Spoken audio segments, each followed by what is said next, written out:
जय हिंद दोस्तों, कैसे हो आप सभी लोग। उम्मीद है मस्त बिंदास होंगे और अपनी पढ़ाई को जबरदस्त तरीके से कर रहे होंगे। अपना जो पैरेललोग्राम चल रहा है उससे रिलेटेड जो मैंने आपको कॉन्सेप्ट बताए थे, उन कॉन्सेप्टों पर मैंने आपको लास्ट के सेशन में कुछ क्वेश्चनों की प्रैक्टिस करवाई थी। उम्मीद है आप सभी लोगों ने उन सभी कॉन्सेप्टों का प्रॉपर तरीके से रिवीजन किया होगा और उन सभी क्वेश्चनों को प्रॉपर तरीके से एक बार खुद से सॉल्व करने की कोशिश जरूर की होगी, क्योंकि मैं आपको हर एक सेशन के अंदर बताता हूँ कि आप जितनी ज्यादा प्रैक्टिस करोगे आपके कॉन्सेप्ट उतने अच्छे से क्लियर होंगे।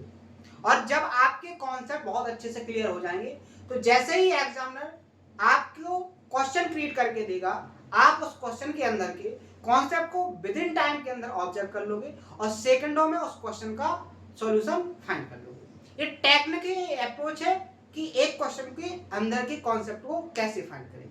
उसके लिए सबसे ज्यादा इंपॉर्टेंट क्या है? प्रैक्टिस। तो आपको बहुत अच्छे से प्रैक्टिस करना है। मैंने बहुत अच्छे से आपको कॉन्सेप्ट बताए थे। पैरेललोग्राम से रिलेटेड मैंने दो बहुत ही इंपॉर्टेंट कॉन्सेप्ट बताए थे। उन्हीं कॉन्सेप्टों से मैं क्वेश्चन आपको प्रैक्टिस करवा चुका हूं और भी जितने टाइप रह गए हैं उन टाइप्स के क्वेश्चनों की प्रैक्टिस आज के सेशन में कंप्लीट करेंगे। उसके बाद नया कॉन्सेप्ट सीखेंगे और उसके जो भी टाइप बनेंगे, जितने भी टाइप के क्वेश्चन बनेंगे, हर एक टाइप के क्वेश्चन की प्रैक्टिस करेंगे। तो लास्ट के सेशन में मैंने आपको क्या बताया था कि जो पैरेललोग्राम होता है उसके जो डायगोनल्स होते हैं, जो डायगोनल्स के स्क्वायर का जो सम होता है वो क्या होता है? जो पैरेललोग्राम होता है उनकी साइड्स के स्क्वायर का सम का 2 गुना। ये मैंने विद प्रूफ के साथ आपको बताया था। सबसे पहला कॉन्सेप्ट था दोनों डायगोनल आप कैसे निकालोगे, तो मैंने आपको कोसाइन रूल से दोनों डायगोनल की वैल्यू को फाइंड करना बताया था। बहुत आसान तरीके से बताया था। अगर कोई नया है तो उसको अगर कॉन्सेप्टों को समझना है कि कॉन्सेप्ट कैसे क्रिएट होते हैं, कॉन्सेप्ट का बेसिक क्या होता है, उस कॉन्सेप्ट से किस टाइप की लैंग्वेज के क्वेश्चन क्रिएट हो सकते हैं, ये सभी टेक्निक अगर उसको बहुत अच्छे से समझना है तो वो कल का सेशन देखे।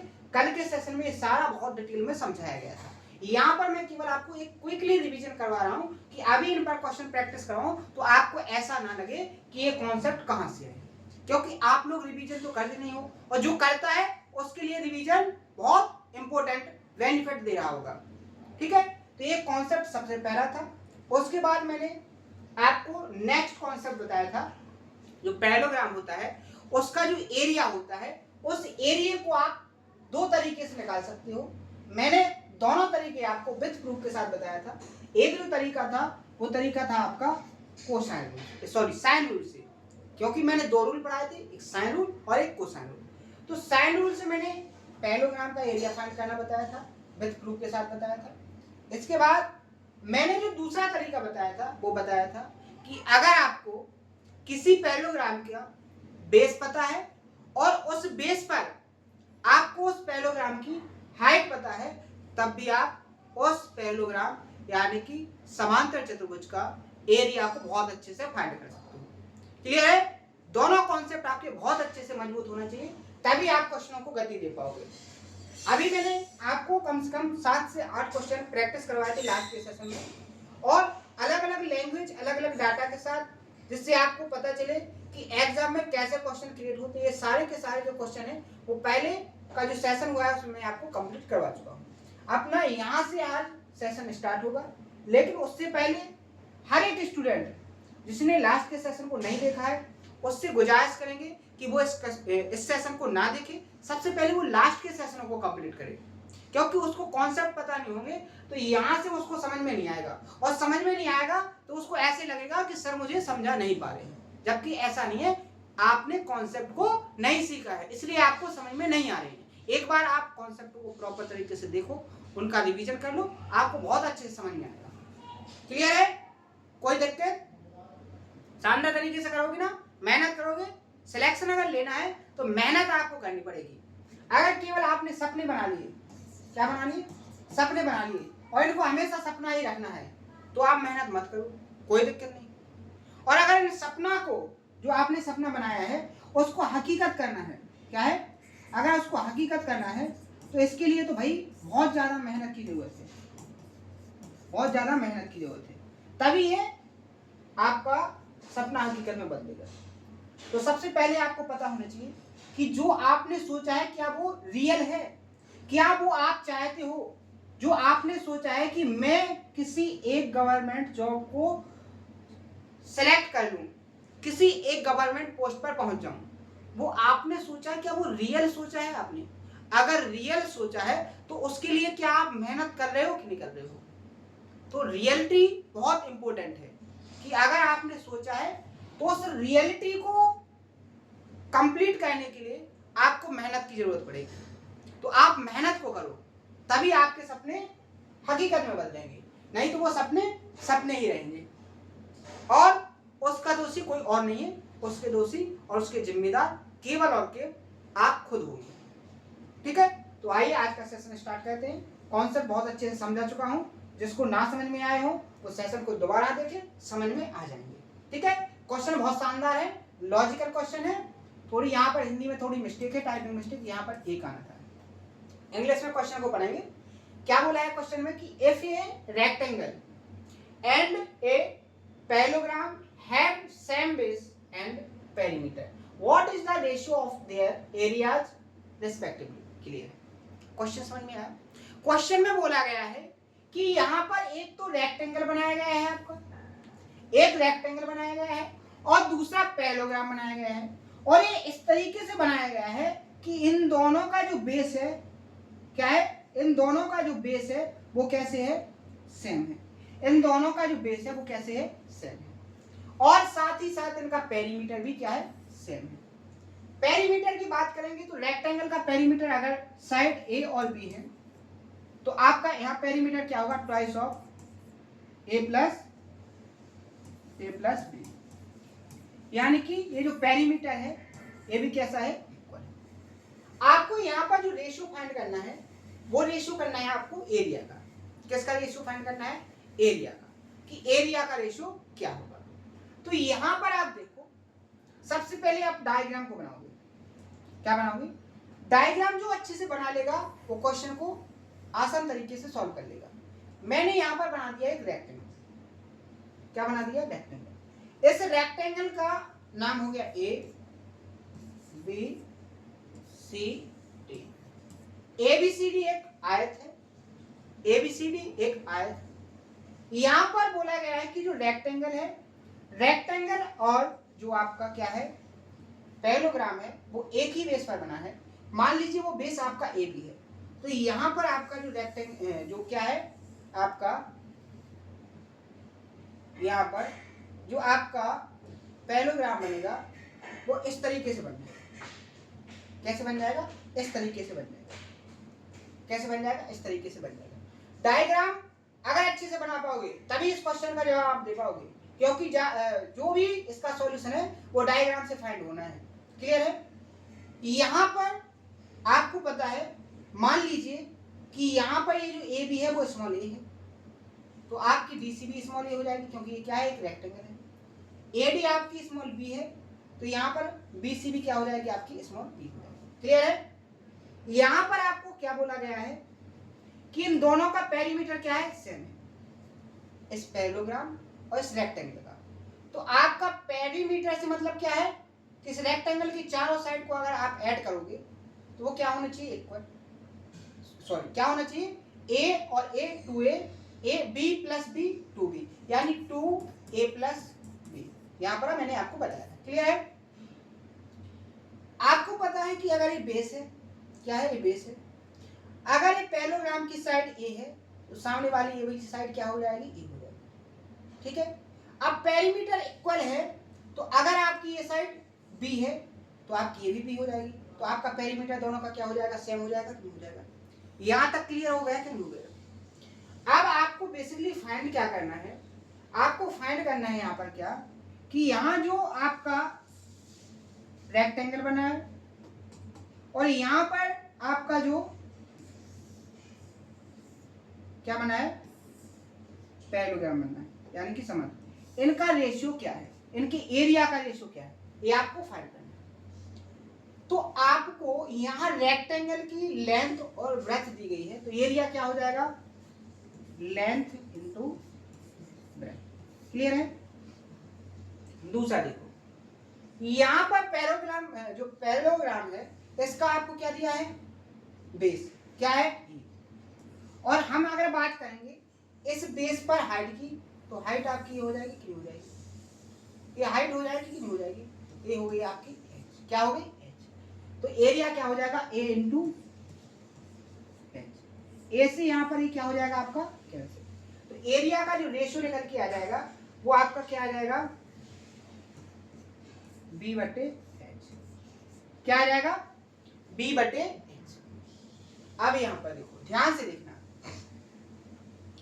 अगर ये हाइट है, अगर ये हाइट है तो आप एक बात बताओ कि यहाँ ये जो h है और यहाँ पर ये जो b है, तो आपको पता इतना होना चाहिए कि जो b है वो h से हमेशा बड़ा होगा, क्योंकि जो b की लेंथ है वो क्या है ये वाली लेंथ प्लस ये वाली लेंथ, क्योंकि ये क्या है एक राइट एंगल ट्रायंगल और ये आपका क्या है हाइपोटेन्यूस। तो आपका यहाँ पर जो b है वो h से कैसा है बड़ा है। तो यहाँ जब भी आप b को h से डिवाइड करोगे तो हमेशा क्या आएगा ये 1 से बड़ा आएगा। यहाँ जो भी रेशियो आएगा उसको जब डिवाइड करोगे तो वो हमेशा और हमेशा क्या आएगा 1 से बड़ा होगा।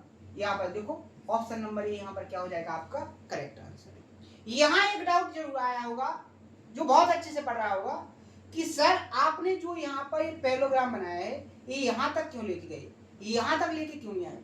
तो मैं आपको बता दूं इसका भी कॉन्सेप्ट है। आप यहाँ ध्यान से देखो, अगर आप इसको यहाँ तक लाते, यहाँ तक लाते तो यहाँ पर ये राइट एंगल है तो 90 डिग्री का एंगल बनेगा, बनेगा कि बनेगा। अब आपको यहाँ पर ये b, अगर ये b के बराबर हो, अगर ये b है तो ये b थोड़ी ना होता, ये b से तो ज्यादा हो जाता। तो ये क्या है आपका यहाँ तक नहीं जाता। तो इस डायग्राम को बनाना भी आपको सीखना है। क्लियर है, समझ में आ गया। क्वेश्चन का सॉल्यूशन आपको समझ में आया है कि नहीं आया है। बहुत शानदार तरीके से मैंने एक्सप्लेन किया है आपको, ठीक है। नेक्स्ट क्वेश्चन, नेक्स्ट क्वेश्चन देखो क्या बोला गया। देखो मेहनत से पढ़ो, इतनी मेहनत इतनी गर्मी होने के बाद भी मैं हमेशा ही चाहता हूं कि आपका कोई भी दिन ऐसा न जाए कि आपको आपका सेशन ना मिले। पूरी मेहनत के साथ मैं आपको प्रॉपर तरीके से कंटेंट बनाता हूं, उसके बाद एक रिदम में आपको समझाने की कोशिश करता हूं, चाहे कितनी भी गर्मी हो, कितनी भी मेहनत लग जाए, लेकिन मैं आपको पढ़ाने की कोशिश हमेशा करता हूं। कभी कोई रीजन हो जाता है जिसमें आपका सेशन नहीं आ पाता है तो उसमें कोई ज़्यादा प्रॉब्लम वाली बात नहीं है, लेकिन मेहनत से मैं आपको पढ़ा रहा हूँ। इस मेहनत को देख के आप लोग बहुत मेहनत कीजिएगा, ठीक है, क्योंकि मेरी मेहनत और आपकी मेहनत जब बहुत अच्छे से होगी तो दोनों को रिजल्ट बहुत बेस्ट तरीके से मिलेगी, ठीक है। तो मेहनत करो। मैं बार बार क्यों बोलता हूँ कि आपको मोटिवेशन की जरूरत ना पड़े, आपको टाइम वेस्ट करने की जरूरत ना पड़े, आप अपनी पढ़ाई को ही मोटिवेशन बना लो। आप इसी पढ़ाई को जो आपकी जर्नी के लिए इम्पोर्टेंट है उसी को आप क्या कर लो मोटिवेशन बना लो, जिसमें आपका टाइम वेस्ट ना हो, समझे। इसलिए आपको मैं बार बार बोलता हूँ, क्योंकि आपको पता है कि आप एक ऐसी फैमिली से बिलोंग कर रहे हो जिसमें एक सिलेक्शन बहुत जरूरी है। अगर आपको अपनी फैमिली की कंडीशन को बदलना है तो उसके लिए सबसे ज़्यादा जो इम्पोर्टेंट है वो क्या है, आपका किसी ना किसी एक गवर्नमेंट जॉब में सिलेक्टेड हो जाना। तो उसके लिए सबसे ज़्यादा इम्पोर्टेंट है मेहनत। तो आप समझ सकते हो कि अगर आपको फैमिली की कंडीशन को बहुत अच्छी करना है, आज जिस कंडीशन में है उस कंडीशन से उसको उठाना है, तो आपको आज मेहनत करने की जरूरत है। अगर आज आपने मेहनत नहीं की तो आपकी जो फैमिली की कंडीशन है वो आगे और खराब भी हो सकती है। तो इस चीज पर आप काम करो, मेहनत से पढ़ो, सब हो जाएगा, ठीक है। यहाँ क्वेश्चन में क्या बोला गया है कि the length of two sides of parallelogram 3 centimeter और 10 centimeter, what is the sum of the square of the diagonals.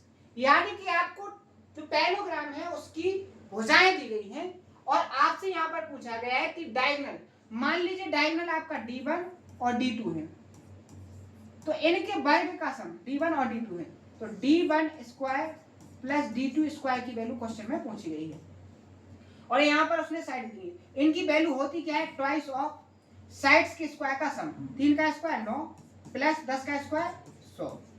यहाँ देखोगे 109, 109 का डबल करोगे तो क्या हो जाएगा 218, यानी ऑप्शन नंबर ये यहाँ पर क्या हो जाएगा करेक्ट आंसर। देखो कॉन्सेप्ट देख लो, नहीं तो कोई जो नया होगा उसको लगेगा कि सर ये कैसे कर दिया, मुझे तो बताया ही नहीं। भाई बताया है, विद प्रूफ के साथ बताया है। देखो ये वाला कॉन्सेप्ट, बताया कि नहीं बताया? यही कॉन्सेप्ट से तो क्वेश्चन आया था। अब आपको समझना है कि कैसे लैंग्वेज से क्वेश्चन क्रिएट होता है, ठीक है? इतनी अच्छी तरीके से कोई नहीं बताएगा आपको कि कॉन्सेप्ट भी बता दे, कॉन्सेप्ट का क्वेश्चन की प्रैक्टिस भी करवा दे। पहले तो ऐसे नॉर्मल पढ़ाया जाता है। क्या है कि सिंपल पढ़ाओ ना तो बच्चों को बहुत अच्छा लगता है। अगर थोड़ा जो एग्जाम में आने वाला कंटेंट है ना उसको पढ़ाओ तो उसको बोरियत लगती है। लेकिन जो सिलेक्शन लेने वाले होते हैं, जो अपने सपनों को हकीकत करने वाले होते हैं, उनको वही कंटेंट अच्छा लगता है जो एक सिलेक्शन के लिए इम्पोर्टेंट है, ठीक है? तो ऐसे क्वेश्चनों को एंजॉय करो, बहुत बेसिक क्वेश्चन है, लेकिन उसके लिए कॉन्सेप्ट पता होना चाहिए। यहाँ पर एक होगा the diagonals of a parallelogram are 22 centimeter and 16 centimeter if one side is 70 centimeter then find perimeter of parallelogram। यहाँ पर उसने आपको दो डायग्राम दिए हैं और एक साइड दी गई है, और पैरेललोग्राम का आपसे क्या पूछा है? पेरीमीटर। अगर आपके पैरेललोग्राम की साइड ए और बी है तो आपका जो पेरीमीटर होता है वो क्या होता है? Twice of A plus B. ये कॉन्सेप्ट है। अब आपको ए की वैल्यू तो यहाँ पर मान लीजिए 17 दे दी, बी की वैल्यू अगर पता चल जाती तो आप क्या कर सकते थे? इसका पेरीमीटर फाइंड कर सकते थे। लेकिन यहाँ पर बी की वैल्यू नहीं दी गई है, तो क्या आप निकाल सकते हो? बिल्कुल निकाल सकते हो। कैसे? कि डायगोनल के स्क्वायर का सम 22 का स्क्वायर 484 प्लस 16 का स्क्वायर 256, ये किसके बराबर होता है? ट्वाइस ऑफ ए स्क्वायर 17 का स्क्वायर 289 प्लस 20 स्क्वायर के बराबर। ये होता है कि नहीं? ये कॉन्सेप्ट बताया है कि नहीं बताया? यहाँ इसको ऐड करोगे, 6 और 4 10, 8 5 13 14 और 4 2 6 और 740, 2 इंटू 289 प्लस 20 स्क्वायर। यहाँ देखो 2 से इसको डिवाइड करेंगे 740 को तो कितना आ जाएगा? 370। ये 289 इस तरफ आएगा तो माइनस का हो जाएगा, बराबर क्या आ जाएगा? 20 स्क्वायर। 270 से 289 जाएंगे कितना बचेगा? 81 बराबर 20 स्क्वायर। बी की बात करेंगे तो कितनी आ जाएगी? यहाँ पर 9। अब यहाँ पर आपको ए की वैल्यू 17 मिल गई, बी की वैल्यू यहाँ पर 9 मिल गई। आपको पेरीमीटर 17 और 9 26, 26 का 2 गुना करोगे तो क्या हो जाएगा? 52। यानी ऑप्शन नंबर यहाँ पर ए क्या हो जाएगा आपका करेक्ट आंसर। क्लियर है? समस्या तो नहीं हुई सॉल्व करने में? कॉन्सेप्ट आता होगा तो सेकंडों में किया होगा, नहीं आता होगा तो उसमें आप कुछ नहीं कर सकते क्योंकि कॉन्सेप्ट पहले बता चुके हैं। ठीक है, next question. In a parallelogram one of the its acute angle is 60, ठीक है, and the ratio of length of square of its diagonals is 21:30. If the perimeter of parallelogram is 40 centimeter, then find the difference between its adjacent side। ठीक है, यहाँ पर क्या बोला गया है कि एक पैरेललोग्राम है, एक समांतर चतुर्भुज है जिसमें एक एक्यूट एंगल कितने डिग्री का है? 60 डिग्री का है। सबसे पहले तो डायग्राम बनाएंगे। यहाँ पर ये है आपका डायग्राम, ये पैरेललोग्राम। तो एक्यूट एंगल कौन होगा आपका? ये वाला। इसकी वैल्यू कितनी दी गई है? 60। अगर ये 60 है तो ये कितना होगा? 120, क्योंकि दोनों का सम कितना होता है? 180 डिग्री। यहाँ पर बोला गया है कि आपका जो पैरेललोग्राम है उसके डायगोनल का स्क्वायर का जो रेशियो है वो क्या है? 21:30। तो यहाँ पर आपके डायगोनल्स कौन कौन से हो जाएंगे? आपका एक डायगोनल तो ये हो जाएगा और दूसरा डायगोनल आपका ये हो जाएगा। ठीक है, हो जाएगा कि नहीं हो जाएगा? दोनों डायगोनल समझ में आ गए? ये आपका मान लीजिए D1, ये D1 है आपका, ये आपका D2 हो गया। ठीक है, दो डायगोनल। तो यहाँ पर बोला गया है कि D1 का स्क्वायर और जो D2 का स्क्वायर है वो कितना दिया है? यहाँ पर 21:13। क्या है? 21:13। यहाँ देखो D1 आपका बड़ा है तो इसके सामने बड़े वाले डायगोनल का जो एंगल होगा वो ये होगा, छोटे वाले के सामने का डायगोनल ये होगा। आपको पता है कि D1 जो डायगोनल है इसकी वैल्यू क्या होगी? कोसाइन रूल से a²। अगर आपकी साइड a और b है, किसकी? पैरेललोग्राम की, तो a² plus b² minus 2ab और एंगल क्या आएगा? 120 डिग्री, क्योंकि बड़ा वाला रेशियो। D2 की वैल्यू क्या हो जाएगी? यहाँ पर स्क्वायर क्या हो जाएगी? a1 a² plus b² minus 2ab और कॉस, इसके लिए एंगल क्या होगा? 60 डिग्री। ये क्या है आपका? 21/13। ध्यान से देखो, कॉस 120 का जो वैल्यू होती है वो कितनी होती है? -1/2। यहाँ पर 2ab -1/2 को रखोगे, 2 से 2 कैंसिल हो जाएगा, क्या आएगा माइनस ए बी, और माइनस ए बी और ए माइनस, तो क्या हो जाएगा प्लस ए बी। तो इसको क्या अपन ऐसे रख सकते हैं, प्लस ए बी। क्लियर है? नीचे क्या हो जाएगा, 2 से 2 कैंसिल हो जाएगा, यहाँ क्या बचेगा माइनस ए बी, क्या हो जाएगा माइनस ए बी। इसकी वैल्यू किसके बराबर है, 21/13 के बराबर। यहां आप देखो इस क्वेश्चन को आप दो तरीके से सॉल्व कर सकते हैं। एक तो बेसिक है, बेसिक आपका क्या है कि यहां पर क्रॉस मल्टीप्लाई कर दो, क्या कर दो क्रॉस मल्टीप्लाई कर दो। और दूसरा जो स्मार्ट तरीका है वो है कंपेंडो डिविडेंड रूल। क्या है कंपेंडो डिविडेंड रूल, क्या है, अगर कंपेंडो डिविडेंड रूल क्या है, अगर ए रेशियो बी बराबर है सी रेशियो बी के, तो यहाँ कंपेंडो डिविडेंड रूल क्या कहता है कि अगर आपने ए प्लस बी कर दिया और ए माइनस बी कर दिया, तो इस तरफ भी आपको क्या करना पड़ेगा, सी प्लस डी कर दो और सी माइनस डी कर दो, तो ये रेशियो ए भी क्या होगा आपका बराबर होगा। तो यहाँ अगर आप ऐसे करोगे तो आपका क्या होगा, इसको ऐड करोगे तो ऊपर क्या बचेगा, A square plus A square, A B square plus A square, A B से ए बी कट जाएगा, यानी क्या होगा ट्वाइस ऑफ ए बी यहाँ, और ऊपर नीचे 2 2 से कट जाएगा, तो ए स्क्वायर प्लस बी स्क्वायर बटे ए बी करके देख लेना, इस वाले कॉन्सेप्ट से आपका आ जाएगा। ठीक है, यहाँ 13 में 21 जोड़ेंगे तो कितना हो जाएगा, क्योंकि पहले ऐड करना है, तो क्या हो जाएगा आपका 34, और 13 21 से 13 जाएंगे तो कितना बचेगा आपका 8। ध्यान रखना है, सी में डी जोड़ा है तो सी में से डी को घटाया है। ठीक है, कंपेंडो डिविडेंड रूल है, अलजेब्रा जब पढ़ेंगे बहुत अच्छे से सीखेंगे उसको। ठीक है, यहाँ देखो, अब ए स्क्वायर को ए बी से डिवाइड करो, बी स्क्वायर को भी ए बी से डिवाइड करो, तो यहाँ पर आपको क्या मिल जाएगा, A by B plus B by A बराबर क्या हो जाएगा, यहाँ 17/4, क्या हो जाएगा 17/4। और अच्छे से देखोगे तो ए बी प्लस बी ए, इसका ही जो उल्टा है रिवर्स में ये कर दिया है, ए बटे बी का क्या कर दिया, बी बटे ए, तो आगे आप इसको 4 प्लस 1/4 लिख सकते, 4 चौके 16 और 1 17। क्लियर है? मैंने आपको, वैसे आपने शॉर्ट्स में देखा होगा, मैंने एक कॉन्सेप्ट पढ़ाया आपको x प्लस 1/x वाला कॉन्सेप्ट, अगर एक k की वैल्यू है तो यहाँ से मैंने आपको बताया था कि कैसे होता है विथ प्रूफ के साथ, आप देखना शॉर्ट में। तो यहाँ से आपकी a प्लस बी की वैल्यू निकल के क्या आ जाएगी आपकी 4, क्या आ जाएगी 4, और अगर b बटे a की बात करेंगे तो क्या हो जाएगा 1/4, और बात करेंगे a और b के रेशियो की तो क्या हो जाएगा 4/1। ये आपने सॉल्व कर लिया, आपने निकाल लिया जो आपको डाटा दिया था। अभी आप यहाँ तक आए, अब यहाँ से आगे बढ़ेंगे। यदि समांतर चतुर्भुज का पेरीमीटर कितना है 40, पेरीमीटर का मतलब क्या होता है, अगर ए और बी साइड है तो A plus twice of A plus B की वैल्यू 40 के बराबर, ए प्लस बी की वैल्यू कितनी आ गई 20, और यहाँ पर देखो ए और बी, यहाँ ए बी से रेशियो क्या है 4/5, 4/1, तो क्या हो जाएगा 5 यूनिट। इस 5 यूनिट की वैल्यू कितनी दी गई है यहाँ पर 20, कितने गुना 4 गुना, कितने गुना 4 गुना, कितने गुना 4 गुना। और यहाँ पर पूछा क्या गया है आसन्न भुजाओं, आसन्न भुजाएं, अगर ये आपकी 4 है और ये आपकी 3 है, सॉरी 1 है, तो ए साइड और ए साइड आपकी आसन्न भुजाएं हैं, तो इनके बीच का जो रेशियो डिफरेंस होगा 4 से 3 1 जाएगा, क्या बचेगा 3, ये भी कितने गुना होगा 4 गुना, यानी 12। ऑप्शन नंबर बी यहाँ पर क्या हो जाएगा आपका करेक्ट आंसर। देखो कितने शानदार क्वेश्चन, हर एक तरीके से मैंने आपको समझाने की कोशिश की है, हर एक की पॉइंट को मैंने एक्सप्लेन किया है, किसी को 1% भी यहाँ पर दिक्कत नहीं होनी चाहिए। समझ में आई?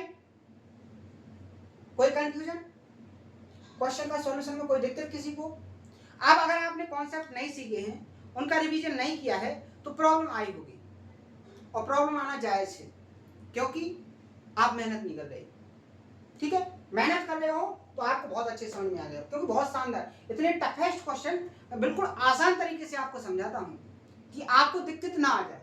अब यहाँ पर आपके कॉन्सेप्ट ही काम करेंगे जो आपको आसान बनाएगा।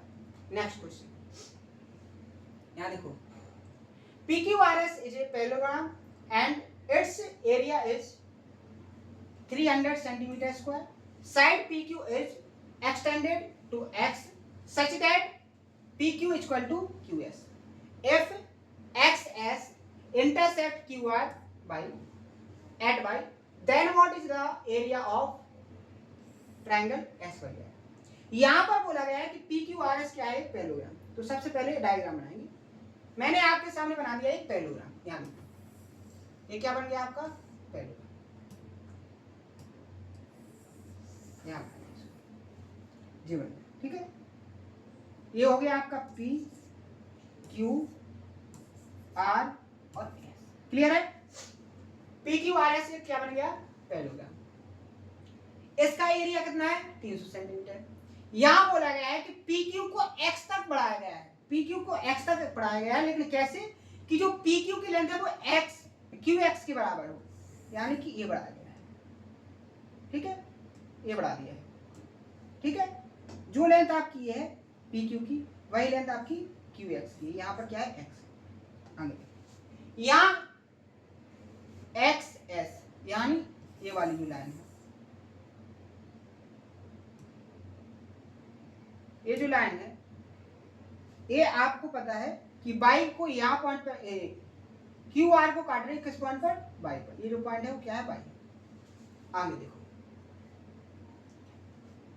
आपको x बाई आर इसका एरिया आपको फाइंड करना है, क्लियर है। ये समझ में आ गया कि एग्जामिनर आपसे पूछना क्या चाहता है, फाइंड कैसे करेंगे वो तो बाद में देखेंगे, वो बाद में सीखेंगे, शानदार तरीके से सिखाऊंगा, बस कॉन्सेप्ट आपको सीखना है, क्योंकि कॉन्सेप्ट मैं बता चुका हूं आपको। यहाँ पर जैसे ही मैंने ये एरिया आपको हाईलाइट किया तो यहाँ पर आपको एक कैंची नजर आई क्या, ये जो कैंची फिगर आपका बन रहा है यहाँ पर, ये किस किस को समझ में आ गया, एक कैंची फिगर जो बना है आपका, ये किस किस को समझ में आ गया।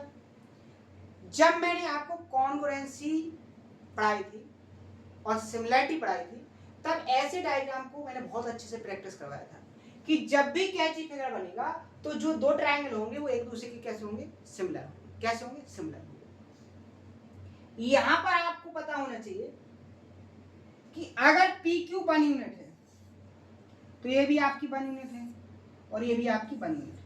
अगर इसका एरिया 1 यूनिट है तो इसका भी एरिया क्या होगा 1 यूनिट, क्योंकि ऊपर वाला ट्रायंगल और जो पीले कलर में जो कैंची फिगर है ये दोनों ट्रायंगल आपके कैसे हैं एक दूसरे के सिमिलर। एक कॉन्सेप्ट और मैंने बहुत अच्छे से एक्सप्लेन किया था, वो कॉन्सेप्ट क्या था कि अगर कोई ट्रायंगल है और उस ट्रायंगल के मिड पॉइंटों से होकर एक लाइन खींची जाए तो जो ऊपर ट्रायंगल बनेगा और नीचे ट्रायंगल बनेगा, पूरा ये बड़ा वाला ट्रायंगल और एक छोटा वाला ट्रायंगल, इस ट्रायंगल का जो एरिया का रेशियो होता है वो 1/4 का होता है। ऊपर वाले छोटे वाले ट्रायंगल का एरिया 1 और कंप्लीट ट्रायंगल का एरिया 4। अगर बात करेंगे इस क्वाड्रिलेटरल की एरिया की बात तो ये 1 है तो 4 में से 1 माइनस करेंगे तो 3 यूनिट बन जाएगा, क्लियर है। एक कॉन्सेप्ट मैंने बहुत अच्छे से बताया है, क्वेश्चन भी प्रैक्टिस करवाए। यही कॉन्सेप्ट क्या आपको यहां नजर नहीं आ रहा, ये आपका PQ1 है और QX1 है, तो यहाँ PX का मिड पॉइंट है, Q नहीं है। अगर ये मिड पॉइंट है तो ये भी मिड पॉइंट है, क्योंकि ये दोनों ट्रायंगल एक दूसरे के सिमिलर है। तो आप यहाँ पर बताइए अगर इसका एरिया 1 यूनिट है तो केवल इस क्वाड्रिलेटरल का, इस रेड वाले क्वाड्रिलेटरल का एरिया क्या हो जाएगा 3 यूनिट होगा कि नहीं होगा। और आपको पता है कि इस कंप्लीट क्या है, इस कंप्लीट जो पैरेललोग्राम है इसका एरिया कितना है, जो 3 यूनिट और 1 यूनिट है 4 यूनिट, इसकी वैल्यू आपको कितनी दी गई है 300। आपको 1 यूनिट की वैल्यू फाइंड करना है, 1 यूनिट की वैल्यू फाइंड करेंगे तो 300 को 4 से डिवाइड करेंगे तो क्या आ जाएगा 4 7 28 4 5 20 यानी कि 75 सेंटीमीटर। ऑप्शन नंबर ए यहाँ पर क्या हो जाएगा आपका करेक्ट आंसर, क्लियर है, समझ में आया है, क्लियर है। कितने शानदार तरीके से मैंने क्वेश्चन सॉल्व करवाया, इतने आसान तरीके से आपको और कहीं नहीं मिलेगा। तो सेशन अगर आपको पसंद आ रहे हैं तो इनको ज्यादा से ज्यादा शेयर करो, जिससे आपके और जो रिलेशन वाले हैं वो भी बहुत अच्छे से पढ़ सके, वो भी अपने सपनों को पूरा कर सके, ठीक है। आपका ये जो शेयर करना है, जो आपका एक कमेंट करना है, ठीक है, एक पॉजिटिव कमेंट करना है, आपका डाउट पूछना, ये मुझे बहुत मोटिवेट करता है। अगर आपने कोई डाउट पूछा है तो मुझे अंदर से लगता है कि अब स्टूडेंट का ये डाउट कितने तरीकों से दूर किया जाए, ये डाउट कैसे आपका पूरी तरीके से क्लियर किया जाए। मैं बहुत आसान तरीके खोजने की कोशिश करता हूँ और जब अच्छे तरीके मिलते हैं तो वो आपके लिए मैं देने की कोशिश करता हूँ, तो आपको उनसे बेनिफिट होता है। तो आप डाउट को पूछा करो, आप डाउट पूछोगे, बहुत ज्यादा बेनिफिट होगा आपको। क्लियर है? नेक्स्ट क्वेश्चन पे अपन बढ़ेंगे। ये भी क्वेश्चन सेम इसी से रिलेटेड है, लेकिन थोड़ा डिफरेंट बनाया है, लैंग्वेज में थोड़ा डिफरेंट कर दिया है। क्या बोला गया है कि in the following figure P Q R S is a parallelogram. यहाँ पर जो पी क्यू आर एस क्या है? पैरेललोग्राम, यानी कि समांतर चतुर्भुज। M is the mid point, ये जो एम है, ये एम क्या है? आपका मिड पॉइंट है। आगे देखो, S P and R M extended to point M. S P को आगे बढ़ाकर एन तक लाया गया है और आर एम को आगे बढ़ाकर यहाँ एन तक लाया गया है। क्लियर है? S Q and M R cut each other at point O. ठीक है, एस क्यू और आर एम एक दूसरे को कहां पर काटे? पॉइंट ओ पर। ठीक है, find the value of N O ratio O R. N O कौन सी length? N O, N O, N से ओ और ओ से आर, ये वाली जो लेंथ है इनका रेशियो आपको फाइंड करना है। ये एग्जामिनर ने आपसे कहा है। तो सबसे पहले तो अपन बात करेंगे कि इस जो आपका डायग्राम में दिया गया है, इसकी सहायता से अपन ये वाली लेंथ, कौन सी लेंथ? एनओ की लेंथ, ये जो एनओ है ये लेंथ, और ये जो ओ आर है, इसको अपन कैसे फाइंड करें? सबसे पहला टारगेट यहाँ पर। तो आपको यहाँ पर सबसे पहले जो नजर आया होगा वो क्या आया होगा कि यहाँ पर देखो, ये आपका मिड पॉइंट है। अगर ये 1 है तो ये एम ओ, एम क्यू भी क्या होगा? 1 होगा। क्या होगा? 1 होगा। अगर आपका ये 1 है तो ये भी क्या होगा? आपका 1 होगा। और अगर पी क्यू टोटल क्या है? 1/2 है, तो ये पैरेललोग्राम की साइड है, तो ये भी क्या हो जाएगी? आपकी 2 हो जाएगी। क्लियर है? यहाँ पर देखो, फिर से आपको एक कैची फिगर नजर आ गया है। कौन सा? ये वाला। देखो, एक कैची फिगर आपको नजर आया है। इस कैची फिगर से आपको क्या पता चलेगा?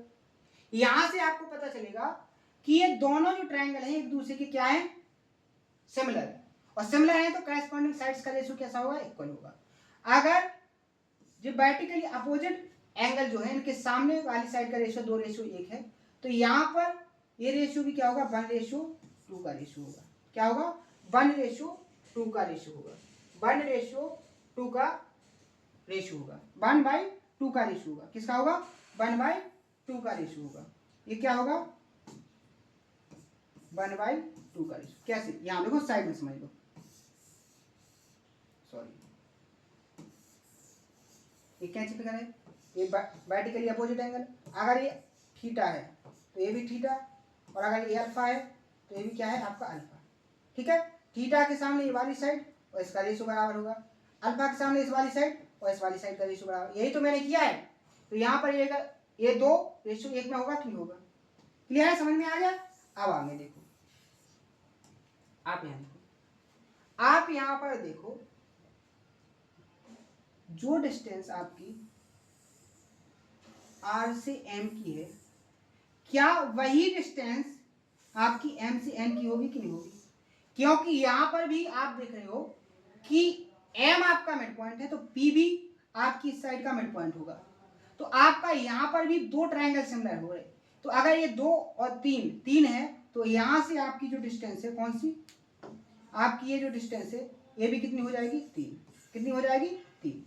आपको पूरी लेंथ जो फाइंड करनी है वो मिल गई है। अब आपसे जो पूछा गया उसका जवाब देंगे। एन ओ, एन से ओ, 3 और 1 4। क्या है? 3 और 1 4। क्या है? 3 और 1 4। ये तो आपकी 4 हो गई। और ओ से आर, ओ से आर कितनी है आपकी? 2। इनका रेशियो क्या आ जाएगा? 2 से काटेंगे 2:1। रेशियो क्या आ जाएगा? ऑप्शन नंबर ए यहाँ पर क्या हो जाएगा? आपका करेक्ट आंसर। तो देखो, पूरा का पूरा डायग्राम के अंदर खेल है। आपको डायग्राम बहुत अच्छे से रीड करना आएगा तो आप ऐसे क्वेश्चन को विद इन टाइम के अंदर सॉल्व कर लोगे, कोई दिक्कत नहीं होगी।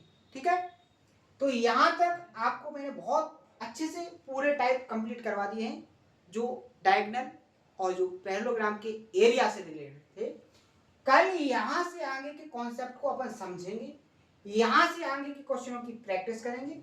यहाँ तक जितना हो गया है वो सभी का सभी आपका बहुत अच्छे से कंप्लीट होना चाहिए। और आप देख रहे हो कितनी गर्मी में इतना पसीना आने के बाद भी पूरी डेडिकेशन और पूरे मोटिवेट होकर फुल एनर्जी के साथ आपको मैं पढ़ाने की कोशिश कर रहा हूँ। तो आपको इस मेहनत का रिजल्ट बहुत अच्छे से देना है, ठीक है। और मैं आपसे यही कहूँगा कि आप केवल मोटिवेट थॉट से अपने आप का टाइम वेस्ट मत करो। आप मेहनत देख के मेहनत करना स्टार्ट करो, आपको रिजल्ट बहुत अच्छे से मिलेगा। आपके जो अभी वीक पॉइंट है वो मेहनत करने से दूर हो जाएंगे। अभी आपके जो वीक पॉइंट है कि मुझे मैथ नहीं आ रहा है या कोई और सब्जेक्ट है, तो जब आप उस पर काम करना स्टार्ट करोगे, आप उस पर मेहनत करना स्टार्ट करोगे, तो आपके सारे के सारे डाउट क्लियर हो जाएंगे, ठीक है। तो आज के सेशन में अगर कोई डाउट हो तो उसको कमेंट बॉक्स में बताएं, हर एक डाउट को सॉल्व किया जाएगा। और सेशन कैसा लगा है, आज का सबसे पहला कमेंट ये होना चाहिए सेशन देखने के बाद कि आपको सेशन लगा कैसा है। क्योंकि जब आप सेशन के बारे में बताओगे तो उसमें हम उतनी ज़्यादा इंप्रूवमेंट करेंगे जिस तरीके से आप सेशन के बारे में बताओगे, ठीक है। तो आज का सबसे पहला आप सभी का कमेंट होना चाहिए कि सेशन आपको कैसा लग रहा है। अगर सेशन अच्छा लग रहा है उसको ज़्यादा से ज़्यादा शेयर करें और लोगों को बताएं कि यहाँ आकर भी आपका सिलेक्शन बहुत कम समय में हो सकता है। तो आज के लिए इतना ही, मिलते हैं नेक्स्ट सेशन में इसी जोश और उम्मीद के साथ। थैंक यू, धन्यवाद।